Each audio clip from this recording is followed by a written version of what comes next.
Ini adalah kelompok pengedar narkoba paling berpendidikan tinggi di Myanmar. Pertama, mereka menyembunyikan barang tersebut di dalam furnitur. Kemudian dengan panik semprotkan air ke atasnya. Aksi tersebut membuat petugas polisi yang menyamar, Puong Han alias Puong Mat, membeku. Buru-buru bertanya kenapa air harus disemprot. Gunakan air ini untuk merendam kayu selama beberapa hari. Sekalipun Anda membawa anjing pelacak, Anda mungkin tidak dapat mencium bau apapun. Inilah rahasia terbesar yang membantu mereka mengangkut barang terlarang dengan aman. Sekarang semuanya diketahui oleh polisi yang menyamar. Setelah kembali ke hotel, Puong Han segera menggunakan telepon hotel untuk menghubungi Kepala Han. Laporkan barang ilegal yang disembunyikan di furnitur. Dan juga waktu rute, para penjahat akan pergi. Kepala Han mencatatnya, lalu memberitahu Puong Han. Dia akan berbicara dengan penjaga perbatasan terlebih dahulu. Biarkan Puong Han memasuki negara dengan lancar. Akhirnya jaring pun digunakan untuk menangkap mereka semua. Datanglah keesokan harinya, tunggu hingga semua barang yang berisi barang terlarang dimasukkan ke dalam mobil. Puong Han segera pergi. Mobil itu baru saja melaju cukup jauh ketika dia melihat Kim Lan Lan menunggu di pinggir jalan. Baru pada saat itulah Puong Han mengetahui bahwa mereka tidak hanya mengangkut zat terlarang, tapi juga menyelundupkan senjata. Segera setelah itu, sejumlah besar senjata kembali disembunyikan di dalam furnitur. Kim Lan Lan di sebelahnya juga terus memuji metode ini. Sebelum berangkat, Puong Han juga sengaja ingat plat nomor kendaraan yang membawa senjata. Namun tepat saat dia hendak masuk ke dalam mobil, Kim Lan Lan tiba-tiba melompat ke mobilnya. Puong Han bertanya dengan sedih, "Tidak Bu Kim, ada mobil lain di belakang. Mengapa Anda harus masuk ke mobil saya?" "Terus, jangan sambut saya." Tidak dapat dikatakan bahwa Kim Lan Lan sangat berhati-hati. Kemudian, mobil-mobil yang memuat barang-barang ilegal dan senjata api terus berangkat. Di sisi lain, Junior sedang menavigasi stasiun perbatasan. Tiba-tiba, polisi berpakaian preman muncul di sini. Terburu-buru menelepon untuk melapor ke bos. Raja narkoba segera menghubungi orang dalam. "Apakah kalian mengambil tindakan hari ini?" "Tidak ada yang memberitahuku. Terakhir, demi keamanan, orang dalam menyarankan untuk beralih ke rute nomor 2. Katakanlah baris nomor 2 adalah semua orang saya." Dengan sangat cepat Kodao menerima berita itu. Hubungi Puong Han. "Ubah rute, berikan telepon kepada pengemudi." "Ada apa?" "Saya menyuruhnya untuk memberikan telepon kepada pengemudi." "Ya." Setelah pengemudi menerima panggilan telepon, segera ganti ke rute lain. Hal ini membuat Puong Han khawatir, karena panggilan telepon ini merusak rencananya. Di sisi lain, Kepala Han juga menerima pemberitahuan tersebut dengan sangat cepat. Polisi berpakaian preman di stasiun perbatasan. Tidak ada truk furnitur yang dilaporkan lewat. Kepala Han curiga, Puong Han memberikan informasi yang salah. Saat ini, 2 buah truk kargo telah tiba di jalur nomor 2. Mohon keluar dari kendaraan dan menerima barang untuk diperiksa sesuai peraturan. "Apa yang dibawa truk ini?" "Mebel, buka dan lihatlah. 2 mobil berisi barang terlarang. Diperiksa sebelum memasuki negara itu." Kim Lan Lan sangat ketakutan hingga dia berkeringat dingin. Namun tepat ketika Puong Han berpikir bahwa penjaga perbatasan akan memeriksanya dengan cermat, mereka hanya melihatnya dan langsung memberikannya. Semuanya pergi. Puong Han masuk ke dalam mobil dan sangat khawatir. "Saya tidak dapat mempercayainya. 2 kereta belanja berisi zat terlarang dan senjata api bisa masuk ke negara itu dengan begitu mudah." Memikirkan tentang panggilan telepon, Kodao tiba-tiba mengubah rute. Ditambah lagi, penjaga perbatasan memeriksa dan merespons dengan sangat dangkal. Baru pada saat itulah Puong Han sadar. Kodao tidak sesederhana yang dia bayangkan. Dari jejak mencurigakan tersebut, bisa dipastikan ada orang dalam di penjaga perbatasan. Sangat cepat, 2 buah truk kargo berhasil sampai di tempat tujuan yang telah ditentukan. Sebelum mengucapkan selamat tinggal, Kim Lan Lan tidak lupa menggoda Puong Han. "Pria tampan ini. Sampai jumpa lagi." Sore harinya, Puong Han segera melaporkan situasi tersebut kepada Kepala Han. Tapi saat ini, Kepala Han sangat marah. "Apa yang sedang kamu lakukan? Mengapa tidak mengikuti rute yang direncanakan?" Saat hendak memasuki negara itu, Kodao tiba-tiba memanggilku. Saya tidak mendapat kesempatan untuk melaporkan kembali. Namun ada hal yang sangat aneh. Rute setelah itu sangat nyaman. Jaga perbatasan tidak memeriksa dengan cermat. Terakhir, Puong Han hanya bisa melaporkan kembali. Plat nomor truk senjata Kim Lan Lan. Kepala Han segera memanggil bawahannya untuk menghentikan kendaraan ini. Sangat tidak mungkin senjata api beredar di negara ini. Kemudian dia mulai memeriksa catatan penjaga perbatasan. "Kita harus menemukan orang dalam." Di sisi lain, polisi dengan cepat menemukan kendaraan yang membawa senjata berdasarkan plat nomor yang disediakan. Namun saat mereka membuka bagasi, bagian dalamnya sudah kosong. Sopir itu bingung, buru-buru menjawab bahwa mobil itu disewa orang lain dan baru saja dikembalikan kepada saya.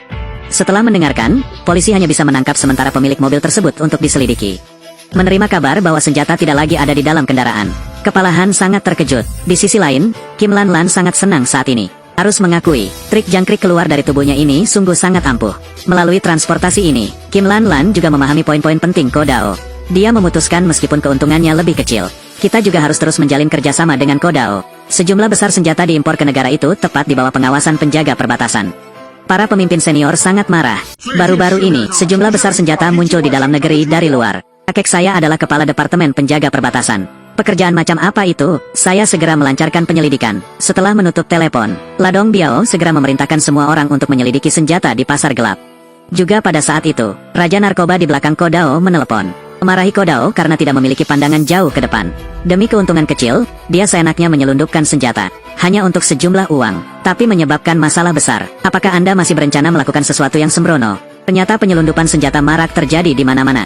Hingga berita terkini, Kodao dengan cepat menjelaskan bahwa dia terlalu kekurangan uang. Jadi saya membuat kesalahan besar. Hal ini membuat jalur pelayaran aman sebelumnya. Efek serius. Tapi keadaan sudah menjadi seperti ini. Yang terpenting tetap bagaimana menenangkan badai. Bos memperkirakan polisi pasti akan mengambil tindakan besar selanjutnya. Oleh karena itu, dia untuk sementara waktu memerintahkan Kodao untuk menarik tangannya. Pada saat yang sama, dia dengan sengaja membiarkannya melepaskan sebagian barang yang ada di tangannya. Bersikaplah proaktif agar polisi dapat menyelidikinya. Biarkan gelombang buruk ini berlalu dengan cepat. Sayangnya, seluruh rencana kedua orang itu terdengar oleh Puong Han. Dia segera menelepon kepala Departemen Han. Ia tidak hanya mengungkapkan rencana yang Kodao persiapkan untuk melarikan diri guna mencari cara untuk bertahan hidup, namun juga diberitakan tentang kisah gembong narkoba luar negeri di balik Kodao. Kepala Han mendengar ini dan merasa senang, memerintahkan Puong Han untuk terus berhati-hati dalam bersembunyi. Cobalah mencari kesempatan untuk menghubungi taipan asing misterius itu. Keesokan harinya, Kodao segera pergi mencari Ti Hak. Memikirkan harus melepaskan barang di tanganku saja sudah membuatku mual lagi. Kodao memutuskan untuk mencari Ti Hak untuk dibagikan. Buatlah undangan kerjasama penjualan. Meskipun Ti Hak curiga dengan sikap Kodao yang tidak biasa, namun kini dia juga punya barang yang perlu diimpor. Harus pergi ke rute Kodao. Jadi saya segera setuju. Namun, Ti Hak masih memiliki satu syarat. Itu berarti harus membawa serta juniornya, Batu. Kodao tahu dengan jelas di dalam hatinya, Ti Hak ingin memanfaatkan kesempatan ini untuk mempelajari jalur transportasinya, agar Anda bisa mengirimkan sendiri barangnya nantinya. Segera, dua rubah tua yang penuh konspirasi bergandengan tangan untuk bekerja sama. Sekembalinya ke rumah, Puong Han menelepon kepala Departemen Han lagi. Pemberitahuan waktu transaksi. Namun kali ini dia tidak tahu lagi jalur transportasinya. Jadi keesokan harinya, Puong Han pergi mencari Kuok tua untuk mengambil barangnya. Manfaatkan kesempatan untuk menjelajahi rute tersebut. Sayangnya, Pak Kuok mengatakan dia sudah memberitahu pengemudi tersebut, tidak mengungkapkan petunjuk apapun kepada Puong Han. Saat ini hanya itu yang bisa dilakukan Puong Han. Juga hanya bisa mengingat nomor plat. Dengan sangat cepat, Puong Han mengikuti tim kendaraan dan berangkat. Dia juga membawa serta Batu yang berpikiran lambat. Seluruh jalan terus-menerus bertanya tentang rahasia persalinan yang aman. Puong Han begitu menyebalkan sehingga dia mengabaikannya. Saat armada hendak mencapai perbatasan, Puong Han tiba-tiba menerima panggilan telepon dari Kodao. Tidak perlu memperhatikan barangnya. Sebelum memasuki negara itu, potonglah. Terpaksa memikirkan cara untuk melarikan diri. Orang yang akan membawa Anda ke luar negeri akan menunggu Anda di perbatasan. Puong Han segera menghentikan mobilnya dan melompat turun. Membuat Batu heran dan tidak mengerti. Puong Han berbohong kepada Kodao dan ingin dia pergi menangani beberapa masalah. Tapi kali ini Batu pintar. Apapun yang kau katakan, kau harus mengikuti Puong Han. Tidak ada jalan lain, Puong Han hanya bisa membawa Batu bersamanya. Biarkan pengemudi menyetir sendiri ke pedesaan. Begitu gerobak tiba di stasiun inspeksi, jaga perbatasan segera menemukannya. Barang terlarang dalam jumlah besar ada di dalam kendaraan. Namun saat ini, Ti Hak masih tak sabar menunggu kabar. Bodoh seperti babi. Segera, Batu sedang mengantarkan barang dan tiba-tiba kembali sendiri. Masih gembira menunggu pujian kakak. Karena dia menemukan metode pengiriman Kodao, kata Puong Mat, tidak aman bagi orang dan barang untuk bepergian bersama. Setiap kali sebelum memasuki negara itu, dia turun dari bus terlebih dahulu. Kemudian ambil kembali mobilnya sendiri. Sama sekali tidak menyadari bahwa dia sedang dipermainkan. Ketika Ti Hak mendengar ini, dia sangat marah. Apakah kamu tidak takut Kodao akan menelan barang-barang kita? Saya tidak berharap untuk mengatakannya begitu saja. Junior lainnya panik dan berlari untuk melaporkan berita tersebut. Semua barang disita oleh penjaga perbatasan. Ti Hak segera meledak. Aku mengutuk Batu karena bodohnya seperti babi. Sisi lain, sebab kedua truk yang membawa barang terlarang itu disita. Puong Han menyatakan bersalah dan meminta maaf kepada Kodao. Tapi Kodao tidak peduli sama sekali. Dan katakan ini adalah hal yang baik. Ternyata ini sepenuhnya sesuai rencana Kodao. Pasalnya, penyidikan penyelundupan senjata berdampak pada jalur transportasi mereka. Jadi kali ini, Kodao sengaja membiarkan polisi menyelidikinya. Dan orang yang paling tidak beruntung dalam hal ini adalah Ti Hak. Dia menyumbang 9 bagian barang yang diangkut kali ini. Jadi Ti Hak pasti tidak akan melewatkannya. Memang, segera Ti Hak menelepon. Kodao segera menutup telepon tanpa memperhatikan. Tunggu sampai hari berikutnya, Ti Hak pergi ke rumah Kodao. Mewajibkan Kodao untuk menjelaskan dengan jelas. Kodao sepenuhnya menganggap Ti Hak sebagai udara yang bergerak. Santai sarapan seperti biasa. Lihat Ti Hak di sebelahnya, dia tetap menolak untuk berhenti. Kata Kodao, pengiriman barang pada dasarnya berisiko. Tidak ada yang bisa menjamin semuanya akan lancar setiap saat. Selain itu kali ini juga ada barangnya. Sepertinya aku tidak pernah meyakinkanmu. Setiap kali saya berjalan lancar. Apalagi Puong Mat juga membawa Batu kembali. Jika tidak, orang yang membawa barang tersebut pun akan hilang. Saya tidak perlu saya memberitahu Anda tentang kehilangan ini, bukan? Jadi saya harus berterima kasih. Itu sopan. Tidak ada jalan lain. Tihak hanya bisa berdiri dan pergi. Marahan menghalangi tenggorokan. Tentu saja dia tidak akan membiarkannya begitu saja. Malam itu, Tihak menemukan Fu Hongchan untuk berurusan dengan Ko Dao. Putra Fu Hongchan ini mempunyai permusuhan sengit dengan Ko Dao. Karena itu belum lama ini, kakak laki-lakinya yang berusia 90 tahun, baru saja dikirim terbang oleh Ko Dao. Lakukan apa yang seharusnya dilakukan pria. Besok, Fu Hongchan mengikuti bos keluarga Tu Hong Kong untuk bertemu Ko Dao. Bersiaplah untuk mencari kesempatan mengirim Ko Dao turun menemui saudaranya. Ini adalah produk terbaru yang baru saja saya teliti. Saya menamakannya Candi Vien. Kekurangan Candi Vien adalah sifat adiktifnya yang masih agak lambat. Tapi dalam perjalanan membawanya ke sini, entah itu stasiun kereta api atau stasiun bus, polisi tidak dapat menyelidikinya. Jadi penyembunyiannya sangat tinggi. Inilah produk terbaru yang diciptakan para penyelundup narkoba. Bahkan polisi tidak bisa menyelidikinya. Setelah mendengar ini, mata Ko Dao berbinar. Saat ini, sang profesor mengemukakan masalah yang fatal. Bahan baku pembuatan Candi Pills dikontrol ketat oleh negara. Sangat sulit ditemukan. Hanya dapat dibeli dalam jumlah kecil di pasar gelap. Jika Anda bisa mendapatkan bahan-bahannya, profesor dapat melakukan penyesuaian, meningkatkan kecanduan Candi Pills. Ko Dao segera memanggil Teh Hiep. Keluarkan daftar bahannya. Saya ingin Ki Hiep memikirkan cara mendapatkan pasokan di pasar gelap. Pada saat yang sama, dia mengingatkannya bahwa dia harus membagi dan membeli. Hindari menarik perhatian polisi. Tak lama kemudian, keluarga Tu di Hong Kong juga mendengar kabar tentang Candi Vien. Dia segera pergi mencari Ko Dao, bersiap untuk membawa Candi Vien kembali ke Hong Kong untuk dicoba dan dikonsumsi. Tentu saja Ko Dao tidak akan mengabaikan peluang bisnis door-to-door ini. Dia memberitahu keluarga Tu, produknya memang ada, tapi harganya tidak murah. Tuan keempat pada dasarnya tidak peduli dengan harga, karena permen jenis ini tidak hanya mudah dibawa-bawa, bahkan bea cukai tidak dapat menemukannya. Berkat itu, ini mengurangi sejumlah besar uang. Bisa dikatakan selama ada barang pasti ada untung. Tepat ketika dua orang berdiskusi dengan gembira, Gia tiba-tiba memikirkan cara baru untuk menjadi kaya. Dia ingin membuka pusat perawatan narkoba kelas atas. Dimanapun di dunia, keahlian melayani mereka yang punya uang. Tempat atas nama pengobatan tradisional Tiongkok dan akupuntur untuk pengobatan kecanduan. Distribusikan barang Anda, ikat pecandu dengan uang, mencapai stabilitas, kerjasama jangka panjang dengan pelanggan. Ko Dao mendengar rencana ini.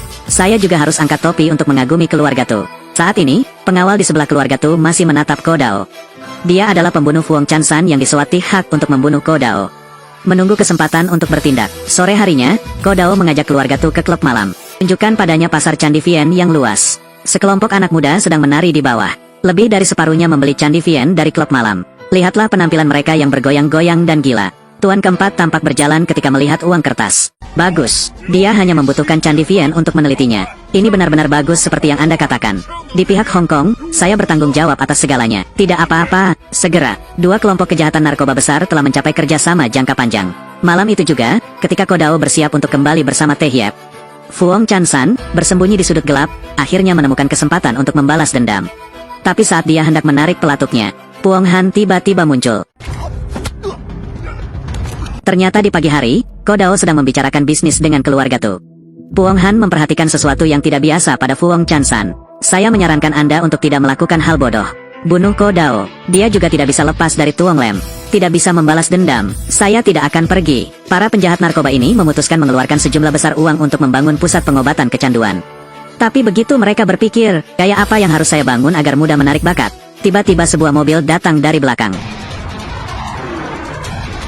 Pengawal itu dengan cepat mengeluarkan pistol dan menembak ke arah mobil. Saat ini, si pembunuh melihat ke kaca spion, injak pedal gas dan mundur lurus menuju Ko Dao. Tepat pada saat yang krusial, tugas polisi yang menyamar, Pu Honghan mendorong Ko Dao menjauh. Saya ditabrak mobil dan terlempar. Akhirnya para pengawal memaksa si pembunuh untuk keluar dari mobil. Tapi saya tidak menyangka dia adalah Fu Hongchan. Orang-orang dari keluarga Tu, orang yang dia tuju. Haruskah aku memberimu penjelasan? Guru keempat tahu dengan jelas bahwa Ko Dao adalah orang yang penuh dendam. Tapi orang sebenarnya tidak diutus olehnya. Karena itu belum lama ini, untuk merampok pasar, Ko Dao mengirim seseorang untuk menghadapi saingannya Fu Honghai. Dan Fu Honghai adalah kakak laki-laki Fu Hongchan. Kali ini datang untuk membunuhmu. Untuk membuktikan saya tidak bersalah, guru keempat dengan cepat mengungkapkan identitas Fu Hongchan. Ko Dao tidak terlalu peduli. Orang-orang dibawa oleh Anda harus bertanggung jawab. Tidak punya pilihan lain, keluarga Tu hanya bisa memilih berurusan dengan Fu Hongchan.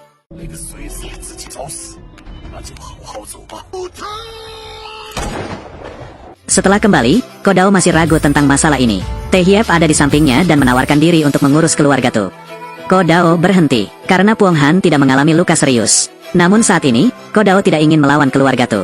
Pokoknya keduanya masih punya urusan bersama. Tapi Kodao pasti tidak akan membiarkan masalah ini berlalu begitu saja. Segera mengutus Teh Hiep untuk menyelidiki. Jadilah sisa di samping Fu Hongzhai. Kemudian rumput harus dicabut sampai ke akarnya. Tanpa diduga pada saat ini, Taipan luar negeri itu tiba-tiba menelepon. Tanyakan pada Kodao apakah ada orang dalam atau tidak. Mengapa pengiriman terkini selalu diselidiki polisi? Qi Hiep dan Maluk mengikutiku selama bertahun-tahun. Mereka pasti tidak mempunyai masalah. Bagaimana dengan pendatang baru? Wong Mat baru saja tiba belum lama ini. Tapi dia menyelamatkan hidupku 2 kali. Setiap hari aku bersamanya, saya bisa merasakannya. Dia melihatku sebagai keluarga. Saya jamin Puong Mat tidak akan mendapat masalah. Anda harus tahu itu. Bisnis kita berhubungan dengan kehidupan kita. Ku tahu, tapi bisnis kami juga bergantung pada saudara-saudara kami. Padahal Kodao adalah penjahat narkoba yang penuh dengan kejahatan. Namun dia benar-benar memiliki hubungan yang berarti dengan saudara-saudaranya. Bahkan demi merawat Puong Han yang terluka, dia bahkan pergi ke dapur untuk memasak nasi sendiri. Tapi dia tidak tahu, ini semua adalah rencana menyedihkan Puong Han. Tepat ketika Kodao mulai ragu, Puong Han merasakannya. Di saat yang sama, dia juga menemukan seorang pembunuh yang ingin membalas dendam yang bersembunyi di kegelapan. Maka Puong Han membuat rencana untuk menghilangkan kecurigaan itu. Karena itulah ada adegan di mana dia mempertaruhkan nyawanya untuk menyelamatkan nyawanya. Pagi selanjutnya, guru keempat secara pribadi pergi ke rumah Truong Dao untuk meminta maaf. Dia membawa koper kulit. Di dalamnya diisi dengan 100 juta yuan. Katakanlah ini uang untuk kesembuhan Puong Han. Mau tak mau, katakan saja. Kali ini, keluarga Tu benar-benar menanggung akibatnya. Namun, Kodao terus bermain golf. Benar-benar mengabaikan keluarga Tu. Melihat Kodao tidak menghormatinya. Terakhir, guru keempat hanya bisa mengungkapkannya. Dia akan menanggung semua biaya pembangunan pusat perawatan narkoba. Pada saat yang sama, setelah pembukaan, saham akan dibagi ke Puong Han. Saya bahkan ingin memesan 10.000 candi Vien dari Kodao. Harga ditentukan oleh Kodao atas kebijakannya. Saat ini, perut Kodao sudah kenyang. Setelah kembali ke keluarga Tu, dia sangat patah hati. 10.000 permen buah persik menghabiskan banyak uang baginya. Selanjutnya, bagaimana cara membangun pusat pengobatan narkoba? Saat ini, pengawal memberi saran. Bekerja sama dengan Tihak sangat sedikit. Benar sekali, kenapa aku tidak memikirkannya? Guru keempat sangat senang setelah mendengar ini. Lakukan hal ini tidak hanya membuat Tihak berhutang budi. Dan saya tidak perlu mengeluarkan seluruh uang saya untuk membeli barang Kodao. Maka keesokan paginya, guru keempat segera datang mencari Tihak. Langsung jual setengah dari candi pils kepadanya. 5.000 pil tersisa. Tuan keempat membiarkan bawahannya membawanya kembali ke Hong Kong untuk dikonsumsi. Tepat setelah itu, bawahan keluarga Tu cepat masukkan barang ke dalam bus dan bersiap untuk kembali ke Hong Kong. Tapi begitu dia keluar dari mobil untuk pergi ke kamar mandi, polisi tiba-tiba memeriksa seluruh mobil penumpang. Dengan sangat cepat, seorang polisi menemukan tas bawahan Tugia. Penjahat narkoba menghabiskan miliaran dolar untuk meneliti zat adiktif. Bahkan polisi tidak bisa menyelidikinya.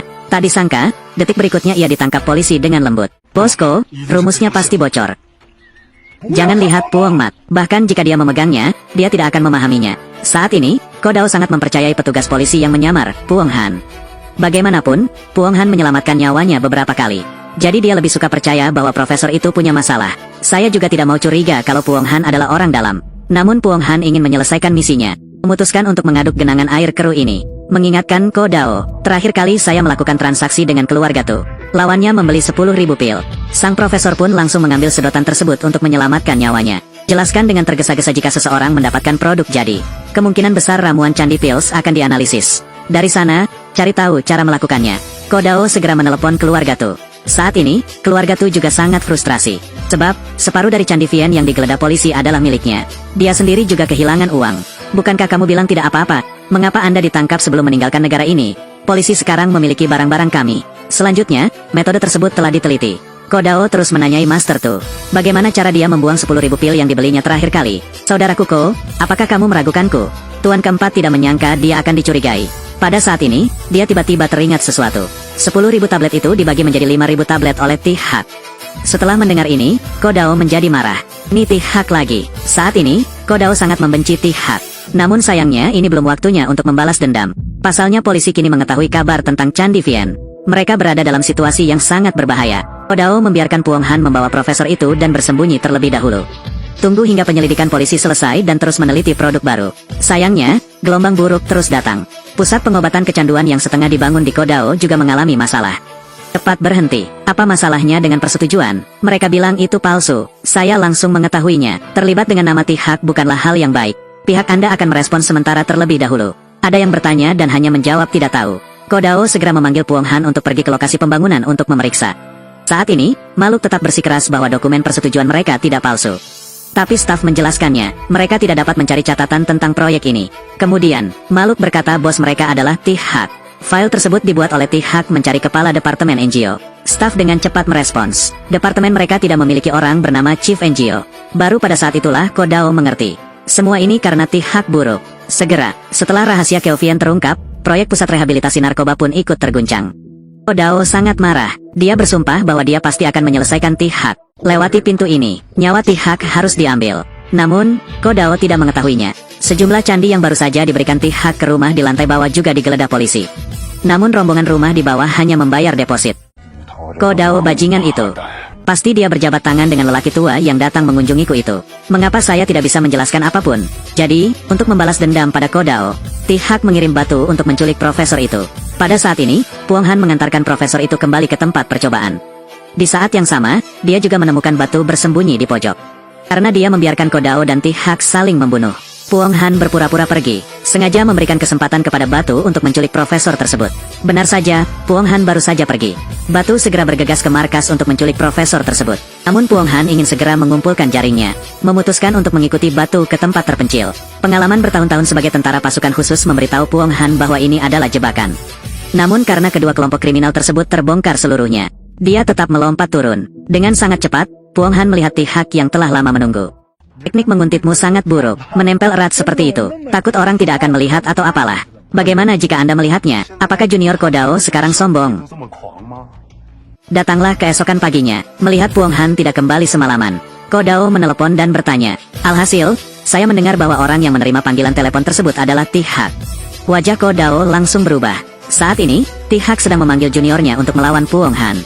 Memaksanya menangis kesakitan. Anda telah mendengar, Puong Mat menyapamu. Kodao menjadi marah. Bicaralah dengan T-Hawk. Jika Puong Han punya takdir, pasti dia tidak akan selamat. Dan T-Hawk memegang sandera dan juga sangat sombong. Peringatkan Kodao jika dia ingin menyelamatkan Puong Han. Anda harus datang ke sini sendirian. Saya dengar, Anda adalah orang yang menghargai cinta dan menghargai saudara. Jangan mengecewakan saudara-saudaramu. Saya akan segera datang.